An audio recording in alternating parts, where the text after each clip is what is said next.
Hello, this is your host, Todd Lewis of the Present Folly Podcast. I'm again joined by Master Sanders. And some of the topics we've been talking about sort of privately, the nuclear family came up, and some of his observations and concerns and disquieting realization he's beginning to agree with some of the liberal critiques. So why don't you sort of explain where this is coming from?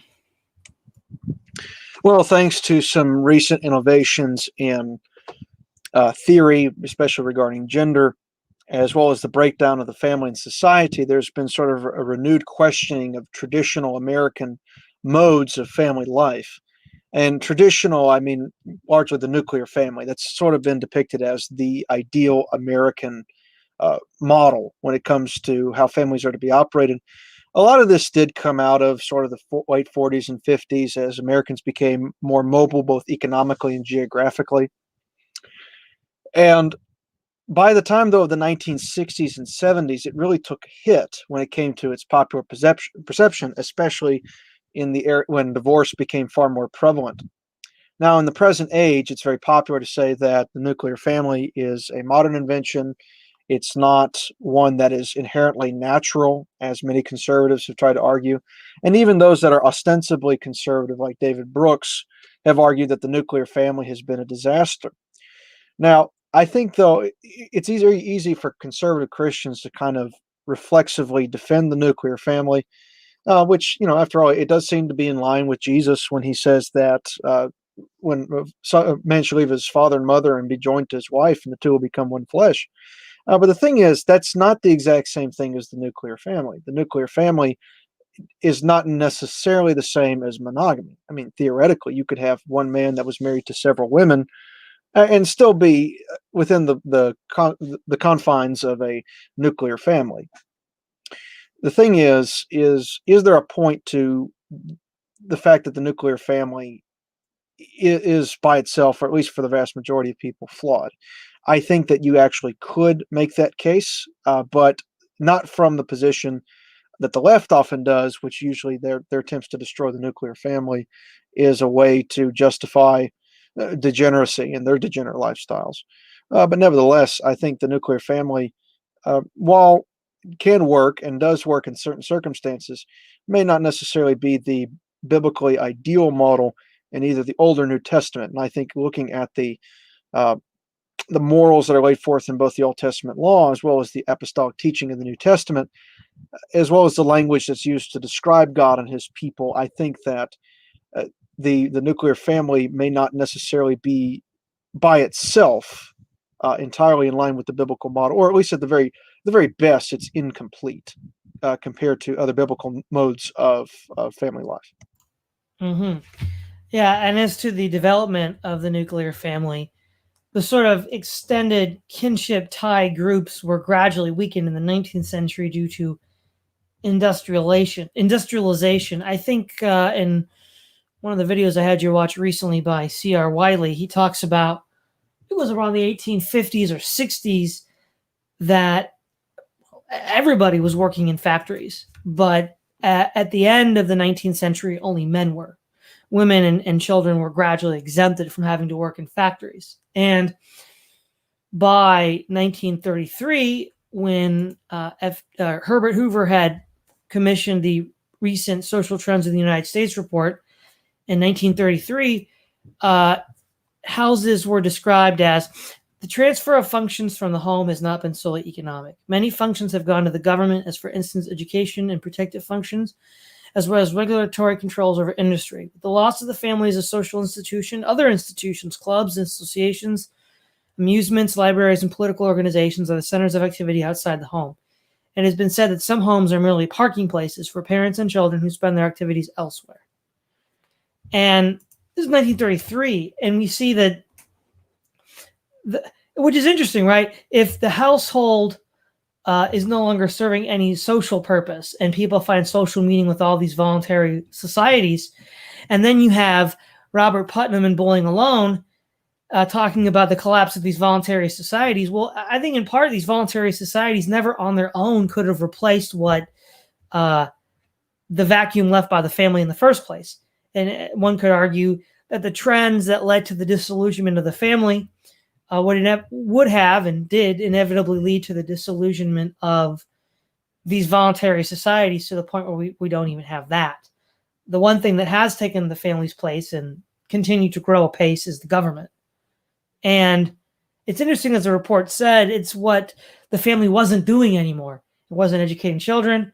It wasn't protecting people like it used to do in ancient times with a sort of feudal levy, if you will, or it wasn't economically viable, producing goods and services.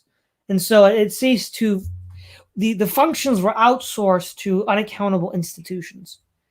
And a lot of the problems now are, well, what is the family for? What is it good for now? And in some sense, the nuclear family was a stopgap to give family a meaning for those who still wanted to have a family, rather than social engineers who wanted to get rid of it. But we see that, however well-intentioned the advocates of the nuclear family were, it failed to fill the void that was left by the disillusionment of extended kinship groups. Exactly. And that, of course, with industrialization, goes part and parcel with a greater sense of deracination and rootlessness that started to pervade the United States, arguably just after World War I, and became more prolific since. And so that's been the greater issue when it comes to the decline of family life. What's interesting is that the United States, I think, as you alluded to, was not always this individualistic nation. In fact, that's sort of one of the myths of the American founding, is that all the founding fathers were liberal in the classical sense. All the founding fathers were individualists. They believed in terms of individual rights, and they understood society as such. Now, the reality is, if you look at the founding fathers, and even the more quote-unquote liberal founding fathers, there was a greater communal and republican understanding of government. I think his name escapes me. I think it was Thomas Fleming, talking about kith and kin in the South in a lecture to the Abbeville Institute, says that, in his words, while Jefferson wrote a lot of gobbledygook about the equality of man, would, on the other hand, write extensive letters to his family and friends trying to figure out what was going on with his kin, and was overly preoccupied with how his extended family was doing. So wasn't just simply a phenomenon of the Northeast in Protestant communalism.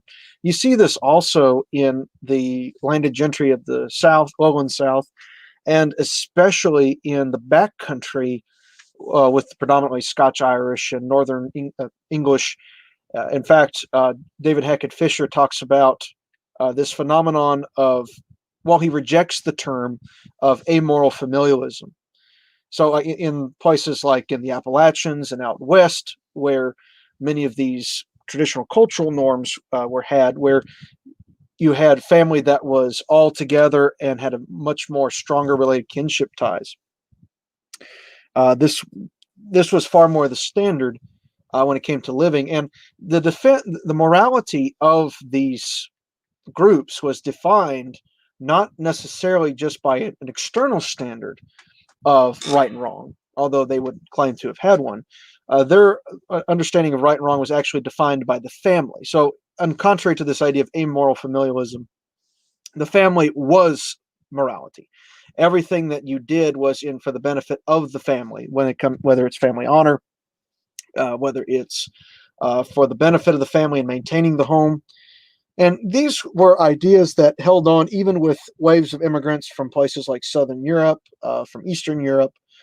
And even today, you see that in some Asian households, you see that in Hispanic households, and even in some Black households.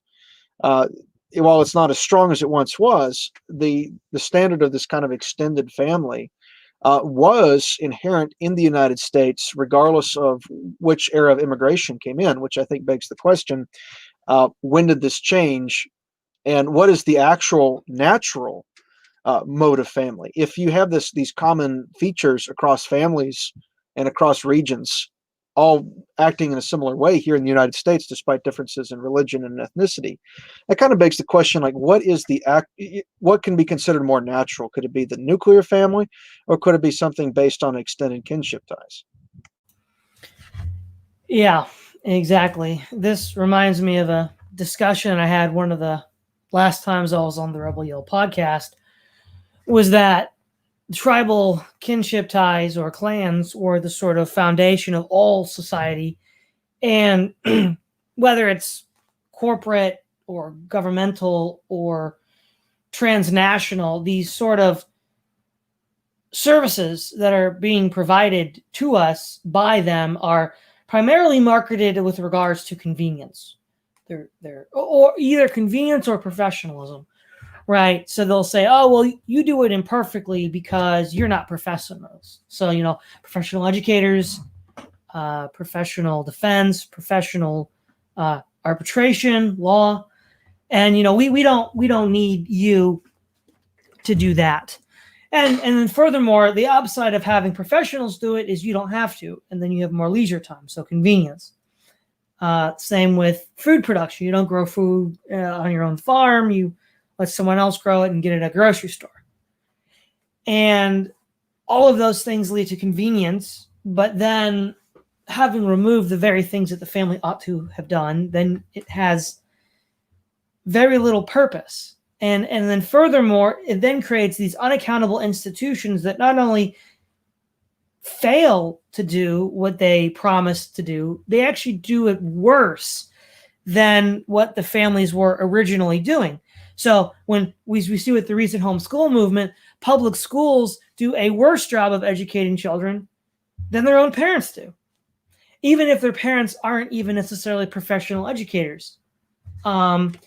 And we see the same with a lot of other issues. And really the missing factor here is that even though professionalism, hovers the tantalizing trinkets of convenience in front of you, it doesn't do it well, because the doing of the thing well is far more than having this sense of technique. It's having a sense of duty and obligation. So you could argue, I think it was the anarcho primitive Zerzan was talking about how obscene it is that elderly people who live alone end up having to be washed by essentially a robot rather than by their own family. I mean, yeah, could the robot do it better? Probably. But you don't get human touch. You don't build relationships with your own friends and family. And so it leads people being isolated, alone, and depressed. And so even if you could do it in some sense better, quote unquote, it's still worse. Exactly, and that has done an incredible amount of damage to the family. This notion of convenience being the primary drive as opposed to familial obligation. What you see so many times is, like you were talking about with the elderly. You see so many times upwardly, fairly wealthy or moderately wealthy parents adults confine their parents to nursing homes, and we know that nursing homes in many ways are just it can be absolute hell. Which of course, not only do you have instances of elder abuse by nurses, but you also have, like we've seen recently, they've become incubators of disease. Because of their closed environments, diseases spread rather quickly. Even before COVID, it wasn't unusual for flu to go run rampant through these places. So which you can understand that some people may not be able to, in one way or another, to take care of their parents, but most people aren't really in that position to do so, or really are in that position to do so. So it's been devastating to see these things proliferate when it comes to what should be a natural obligation of care. So there's really not enough that could be said about how the breakdown of these obligations has really hurt the family and has created a far more social problems than it's helped. Everything ranging from childcare to the care of the elderly and everything in between.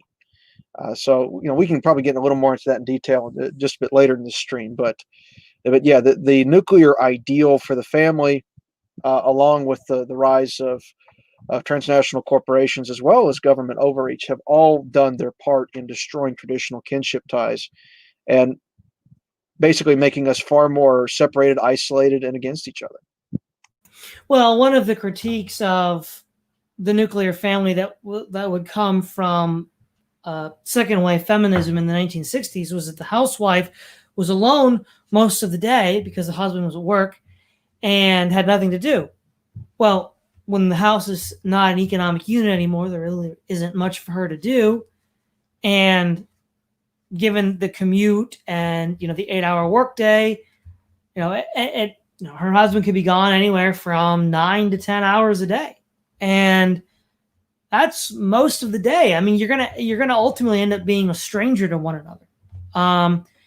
And well, obviously, their solution of dissolving the family, the last vestiges of the family entirely, is insane.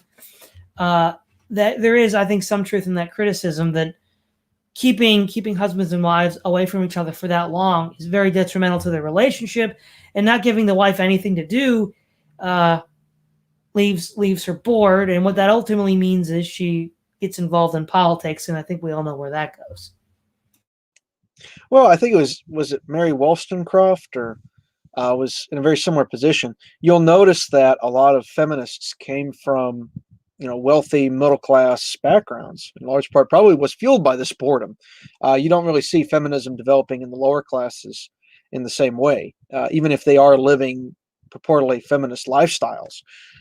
That's again, the feminist critique and a lot of the SJW critiques of the nuclear family are not necessarily unfounded, but what they've done, but their solutions are usually pretty terrible. Going back to Brooks, he suggests as a solution to the nuclear family is, or an alternative to the nuclear family is sort of this idea of a chosen family, like you see in some minority neighborhoods. Problem is, those places are arguably worse than places that are defined by the nuclear family when it comes to social cohesion. So a lot of times this just amounts to individual actualization and government, basically government support, and most of these solutions are non-starters. In fact, if anything, they'll make the problem worse. So I think that the thing is that if we talking about the productive household, I think feminists though did have a very good point in that modern industrial capitalism did create a wedge between the wife and the husband of distance and of means. If we look at the Proverbs 31 wife, she is very productive. She's working very much for the benefit of her family within the context of the home, but nevertheless is still very productive. With the rise of the nuclear family and of our current economic situation, the wife can't really do that. She might be able to now, probably a little bit better, but for the most part, she can't be as productive as the Proverbs 31 wife. And as a result, that leads to boredom. That leads to things, as you said, getting involved in politics, which happen on both the right and the left, by the way. That also would lead to dependency on pain medication, which proliferated in the 50s and 60s. And is still a problem in places that are defined by the nuclear family, such as Utah. I mean, Utah actually has one of the highest prescription drug abuse rates in the country. So yeah, this is the pathologies that have been produced by capitalism and by the nuclear family have been felt, even in the most conservative and Christian of circles. And so I think that in and of itself has kind of shown us that, in a sense, it has really failed to be conducive for human flourishing and mutual support. Yeah.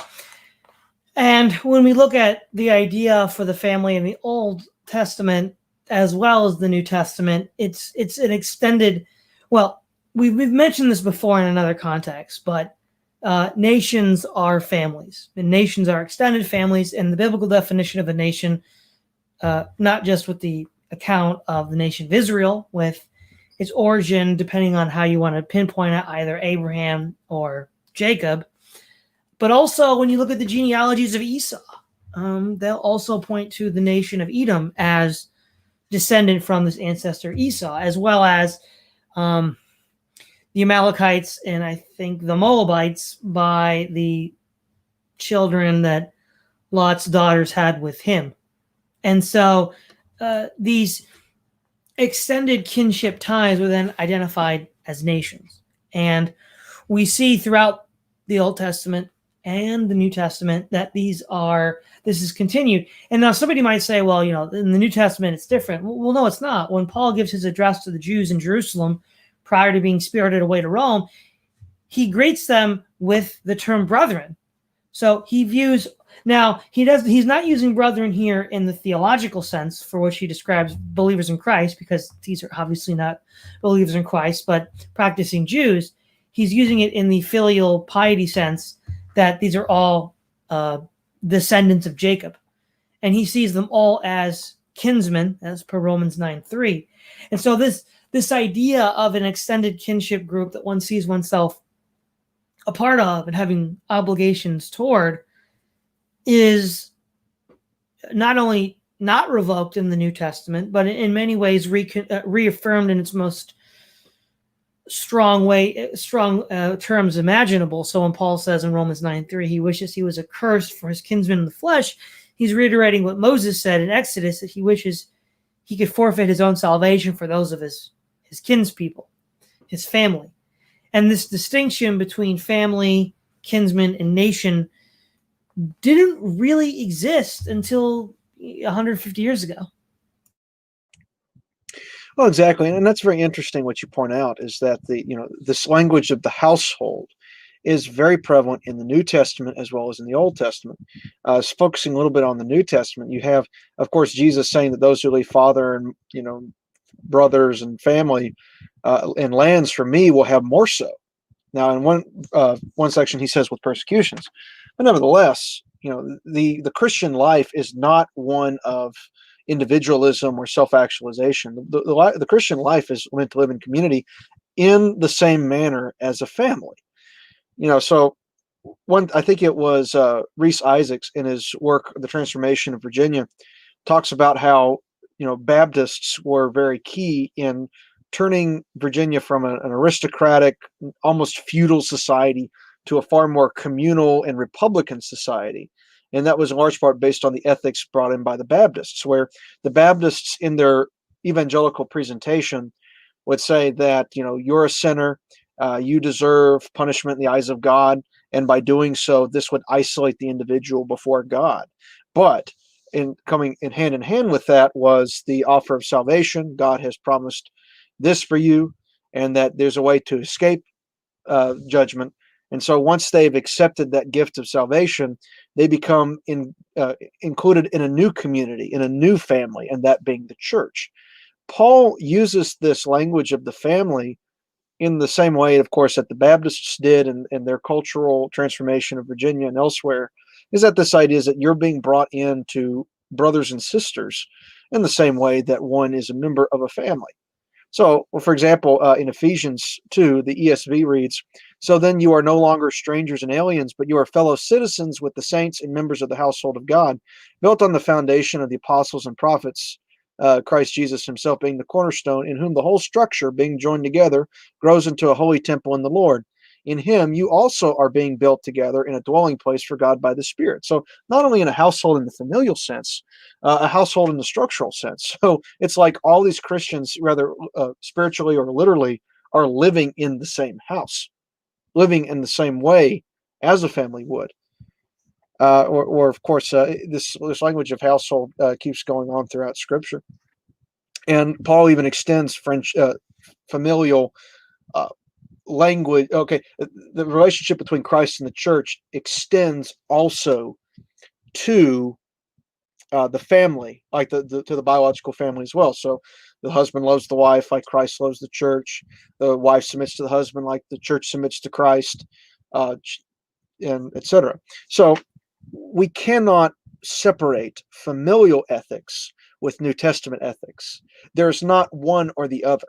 New Testament ethics is built upon a sense of familialism, not just within the church, but even within the family itself. So it's not something as Christians we can try to skirt around, as I've seen quite a few try to do. Well, in the PDF you sent me about, was that from the Jubilee Institute, right? Yeah, the Jubilee Center. Yeah, the Jubilee Center, about recovering the idea of an extended family network as found in ancient Israel. one of the things that they bring up is that the church, as you mentioned, itself is a family. One might argue maybe a synthetic family, one not bound together through blood, but bound together through a shared vision, which is why the concept of adoption figures so large in the language of salvation.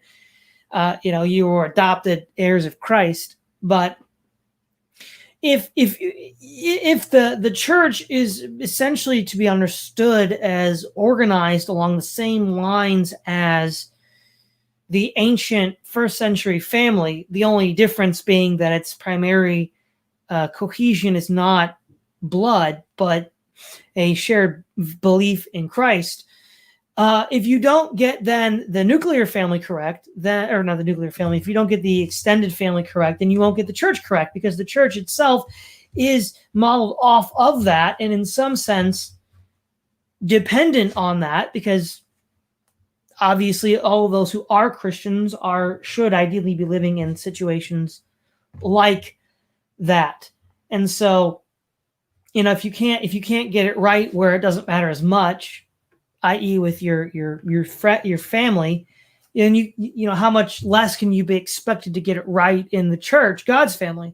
And we know you can't, because Paul says in his requirement for elders, deacons, and overseers that if a man cannot manage his own house, then he cannot manage the church of God. And of course, you don't manage a nuclear household. There's nothing to manage. When Paul says manage his own house, he gives a list of things that you have to do. And that sort of implies an extended, what this Jubilee Center calls 3-generation family unit. And so because we don't have it, then we don't have elders and presbyters and deacons who can then manage the church, because they have no practice managing a household. Well, and this actually leads to maybe a perverse understanding of who runs a household, because households are run with minimal, I guess you'd say minimal staff. Like who are the two leading people in a household? Well, ideally, in a nuclear family, is the husband and the wife. Now, more often than not, the husband's going to be working and outside the home, and while the wife, more increasingly now, has a job, even if she's not, she's basically running the household herself. So in a sense, it's been a transfer of authority from a paterfamilias who would be running a household, and maybe from a position of being an elder who can't work in the same way. He might actually be in a better position to do so. And now it's actually shifted more to the wife, even in the most traditional and ideal of conditions. And so I think that's kind of led also to some of the authority issues within the church when it comes to gender.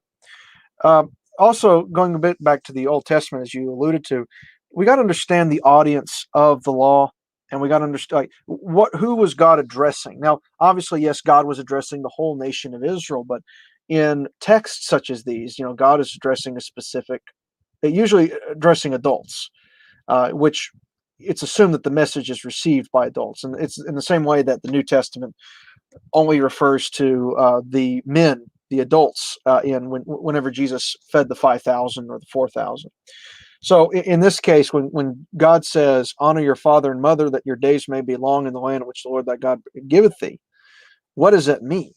I mean, first, who's he talking to? I think it's fairly reasonable to say, and even Dennis Prager sort of alludes to this in his presentation on the Ten Commandments, is that it's in reference to honoring your talking to adults in relation to their adult parents. So as an adult, you may have your own wife and children. You still have obligations to your parents, should they be alive. And Jesus even called out the Pharisees for failing to do so. The Pharisees, what they do is that they would take the money that they would normally use to take care of their parents. They'd give it to the temple coffers, which in turn would make it back to their pockets anyway. And then they would tell their parents, oh, sorry, I couldn't buy you groceries this week, or whatever, simply because I had to give that money to God. Jesus took great offense at that, because what they were doing is that they were perverting taking man-made institutions and man-made systems and using that to skirt around their obvious familial ties. And again, this is all to adults. This isn't to children.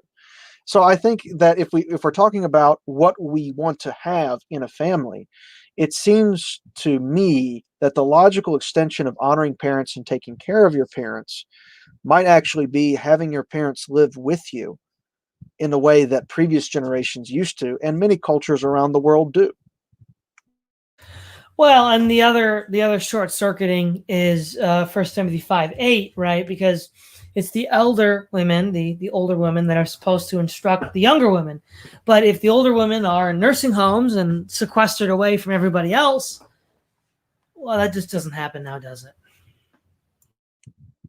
No, it doesn't. And let's talk about some of the other implications of what the nuclear family has done to the church and to marriage in general. Now, the nuclear family, let's just say from an idealized conservative Christian understanding, is the idea that the man provides a home and provides through money and through resources for his wife and family, which is not necessarily bad in and of itself. But the problem is, especially with economic changes, is that it's becoming increasingly hard to do. I think part of the reason why that men and women are getting married later in life, at least in the case of men, is because it's taking a while for them to become established economically. You're having, a lot of fuss was made a couple years ago when the trend of millennials staying with their parents after college was becoming more prevalent, and now we're seeing that with Zoomers as well. And the thing is, what that has done when it comes to the marriage market is that because many more young men are living with their parents as the economic situation that we live in, especially now in the midst of the pandemic, are becoming far more limited. They're not making the money to buy a house outright, even if they've saved up for it. There's not the job market that will award the skills that they've worked for either in college or elsewhere. That's making it very difficult for them to find somebody to marry who has been told that they need to be with somebody who is making more money than them and who's able to provide for them. And that's, again, especially since these individuals are not coming from productive households. The fact that they don't really have the support systems they need, even those that are living at home, to adequately provide for a family like they're told that they're supposed to. And as a result, both men and women are getting married later and later and later in life, which reduces the number of children that they're able to have, which in turn creates its own set of problems that we're experiencing now. So this, the notions that we have of the nuclear family have, in many ways, again, talking about among conservative Christians, has wrecked the marriage market and has made it extremely difficult for Christians to get married younger and to have children earlier. Yes, and another perverse incentive that it creates is that it rewards female hypergamous instincts. So the expectation then is that a man is quote unquote high status enough in the sense of his career and his income that he's able to get the house in suburbia with a white picket fence, and that's what she's looking for. And if no other guy can meet that standard, then she's not looking for them. And increasingly, as we've seen over the years, fewer and fewer men are able to get to that position. And there's lots of reasons for that. There is the fact that land prices are going up because population grows and land doesn't. So there's more people competing for the same scarce resource. And the way land is divvied up, people still need it. People still want it. And also people live longer because of modern medicine. So they're not ready to just move out or die. So land prices are going up, which means housing prices are going up, which means, and then on top of that, you have inflation, which is the result of stimulus spending and all that. So the working class man is getting squeezed from the top and from the bottom, where his dollar buys less and what he needs to buy is more expensive. And then furthermore, he's also competing in a global market where he has to compete against the best 1% of the whole world, because the United States just brings in the best 1% of workers, and there just isn't a lot, average Christian guy can do, because he may be good, he may be great, but he's not the 1%. And so then that's also cutting into his wages. Also, the fact since something like male wages have not increased since 1975, with the growth of the economy. And since 1978, women are now a majority of the workforce. The obvious explanation for why male wages have increased is women have soaked it up. And so, under these tremendous economic pressures, there's fewer and fewer men who are able to meet that standard of buying, the 2-story house and a white picket fence in suburbia. And so there's just more and more men that get left behind. And women are not only are not reevaluating their standards for marriage, they're not told to. They're told, in fact, not to. And so you just have this inevitable misallocation of human resources within the sexual marketplace. And there's really no end in sight to this maldistribution. Exactly. And even then, which if you have more people working in a productive household, this also disincentivizes children, the having of children. Let's say if a man is able to jump that hurdle when it comes to the sexual marketplace and actually is able to get married, just based on financial realities of the present and lack of a support network that he typically has because he's disconnected from his family, or his family, he doesn't really have a productive family. It limits the amount of children that he can have, and those that do tend to have a lot of children are kind of just greeted with the tisk, like what causes that, that sort of idea. Those that do end up having them, and they're called irresponsible. And so the fact is that the disintegration of the extended family, with lack of household autonomy and mutual support, has created all these other problems, as you said, with perverse incentives and other stumbling blocks, that it's made it very difficult for the kind of cultural renewal that we need to happen, which I think, not to get too far afield, but I think Christians, because of this, need to start talking about some systemic problems, which I know that sounds Marxist and like an SJW, but there's some truth that there are some systems in place that disincentivize the things that we need in order to have a cultural renewal, especially within the church. Tucker Carlson, I believe last year, was talking about just those things when it came to the family being squeezed by economic forces. And a lot of people in the sort of traditional normie conservative base, just ripped him for it, for suggesting such a thing were possible, or adopting the language of the left. But it's true, I think, as you pointed out. And the thing is that we Christians need to, instead of playing to these systems or encouraging our young people to play in these systems, we need to work, find a way that we can alleviate the worst problems of these systems, and probably even better still, come up with our own.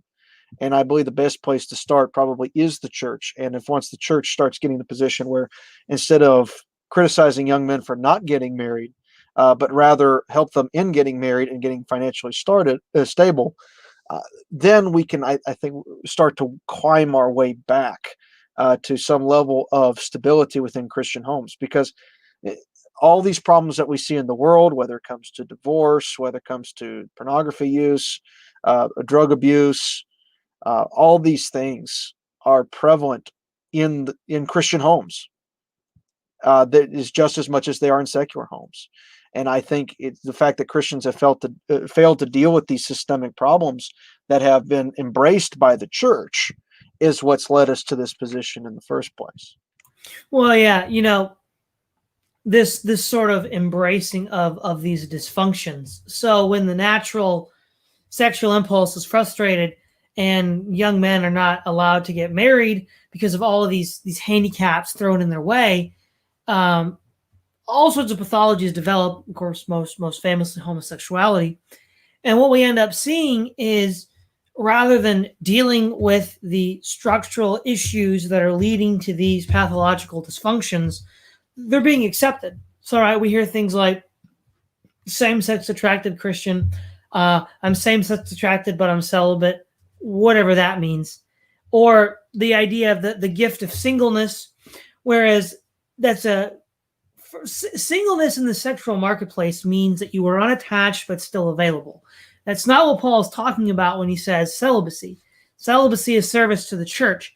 And most of these people are, one, not serving the church, but their own interests. And as Paul says, if you serve your own pleasures, you're dead while you live. 1 Timothy 5:8, I think. And what then you have is these people, because deep down they know that what they're dealing with isn't a blessing, because it isn't what Paul's talking about. When Paul's talking about the gift of celibacy, he's talking about something else. He's not talking about a sexually frustrated young man or woman who didn't get married because there are structural issues in the way. That's not what he's talking about, and that's not the gift of celibacy. And so they've just sort of accepted that. They've sort of said, well, this is the new normal now, so just deal with it. And obviously, not only are those people suffering, not dealing with it, the church isn't dealing with it, and it's leading to increasingly more and more sex scandals more and more frequently within the church, which, I wouldn't be surprised if there's just another mass exodus and mass humiliation of Christian forces the way there was, say, back in the 80s. Well, exactly. And so, again, dominionists have actually been rather on point with this, is that, a lot of young women are encouraged to live these, seasons of singleness actually in a way that men aren't, which, as you said, the difference between being single and celibate is that single is that you're still holding out for marriage. And that has created a large number of older women who get married and who are unfortunately encouraging younger women to do the same. And that has done, a tremendous amount of damage to the family itself. In fact, I don't remember her name. I think there was a reporter for CBN that got married. She was very attractive, very successful. She didn't get married until her 50s, fairly recently. And she, justified it by saying that, she was waiting for God's best. But in reality, what she's done is wasted the best fertile years of her life to make a home with somebody who would have completed her in that regard. And so, what this goes back to the destruction of the extended family is that with the extended family, a lot of these problems that we are experiencing now didn't exist. They were mitigated. The fact that you had, a paterfamilias running the household that was able to work with other families to, let's say, arrange marriages, conduct business, maintain some level of dignity and self-sufficiency. All of these things would have prevented in which they did, the problems that we have here in modernity when it comes to sort of the worst tendencies of both genders. In fact, all these frustrations that we have would probably not have happened, or would have been at least minimized in a multi-generational household. So this is the sort of thing that, by embracing modernity in not just economics but also in family, conservatives Christians in general have done so much to damage their own witness as they fall prey to the same problems that the world has when it comes to the sexual marketplace, when it comes to personal conduct, when it comes to the breakdown of the family. And all of this has happened because Christians have embraced the same things that the world has.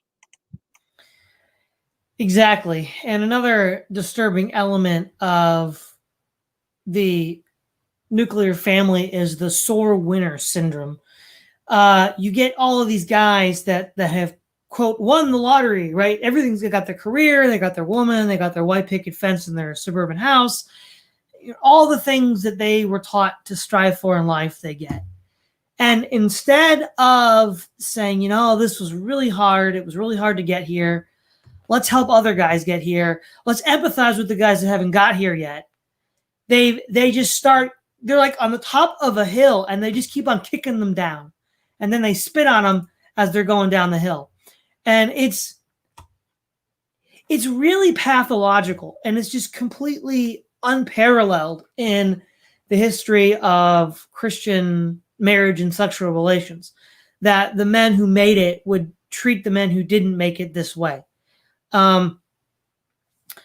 I think part of it is because you hear this with like in red pill circles that the sexual marketplace is a capitalist enterprise. It's a sort of capitalistic competitive dog eat dog. And I think that's partly what is explaining the sore winner outlook is these men are competing for corporate market space, if you will, and they've won.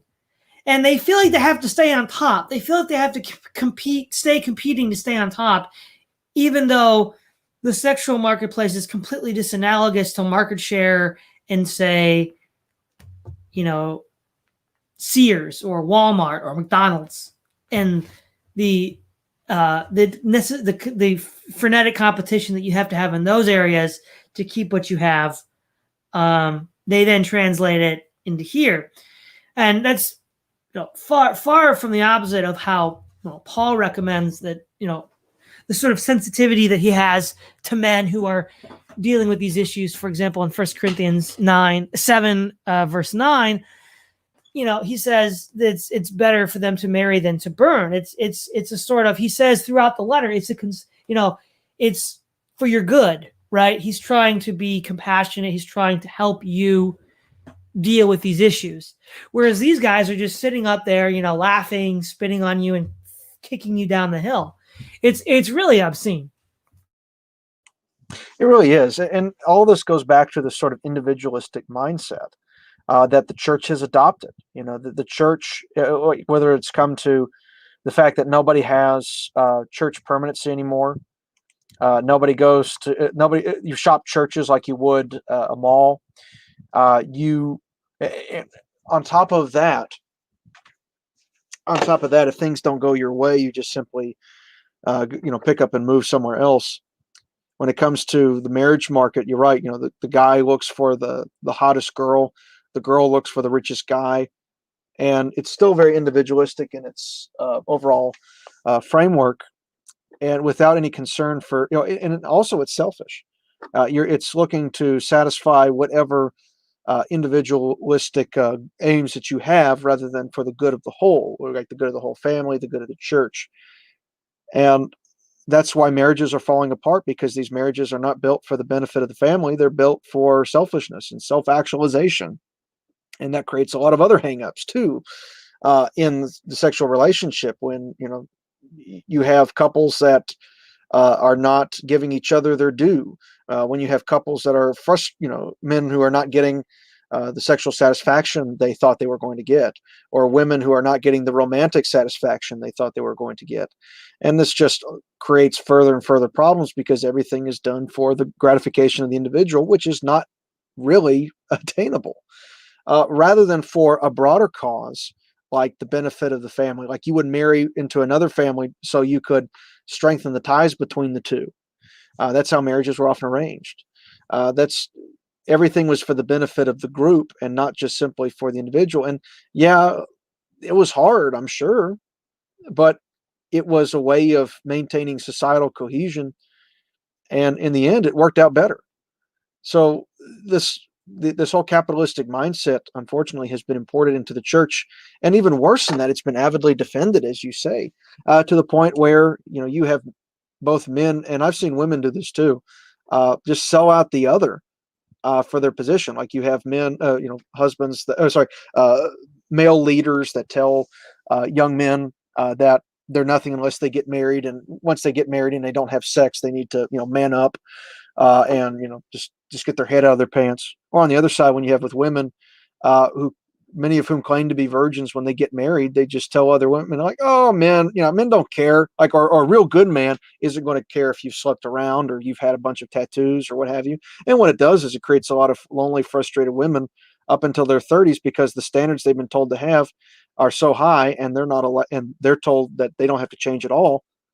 I mean, and simply because that nobody really is looking out for each other, because nobody tells each other the truth about those things. I guess the whole thing is that you're right, is that it's not just that we've adopted, individualism. We've adopted this sort of king of the hill mindset, where we just kick everybody else down so that they won't reach the level what we think is the pinnacle. And I don't think that these things would be prevalent if we had a far more communal understanding of success, more so than an individual one.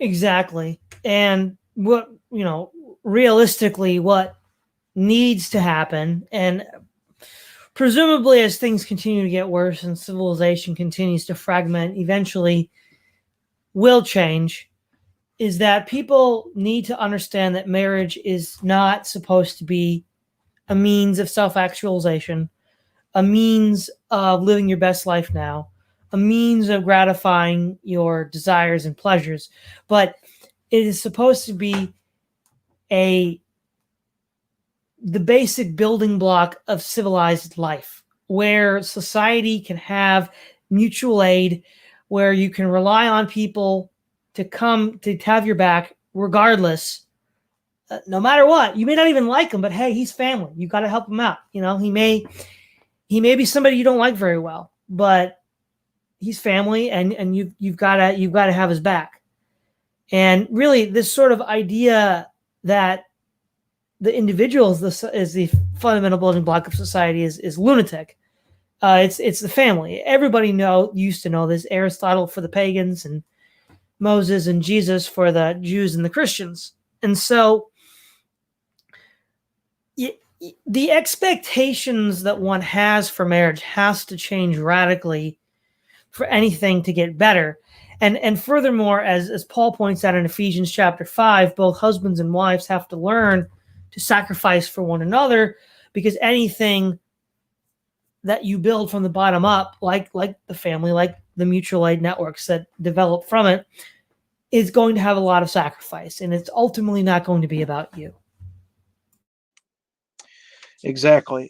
And so we are not called, as you said, to lives of selfishness and trying to just get as much as we want as we can get, but rather we're to live as a man that's dead to self for the benefit of others. I mean, this is like Paul says, like he wouldn't eat meat ever again if that meant not offending one of his brothers. I mean, as opposed to, you compare that to today, where Christians are just very insistent on, my freedom in Christ as justifying any and everything that they do, with no care for the weakest link of their brothers. And so this collapse of the broader extended family ties is reflected, unfortunately, in the church, where it's still become just about the individual. And if the church continues on this trajectory and it collapses, especially since civilization, it looks like it's on its similar road to collapse, then, and literally, God help us, what happens next? Yeah, but we're nearing at the end of the hour. Is there anything you'd like to leave us with before we end it? Well, I think, as John Donne once said, no man is an island unto himself. But I think that's very true. We are not born as individuals that could be interchanged with anybody else. God, when we were born to specific families. I believe that we were intentionally done so. And God gives each and one of us a charge to have when it comes to our obligations to our parents, to our extended family, if God so blesses us, to our spouses and to our children. And we need to really get off this mindset that whether it's my education, whether it's my job, whether it's my marriage or my church, is about this sense of self-actualization and everything for your benefit, just for your self-gratification.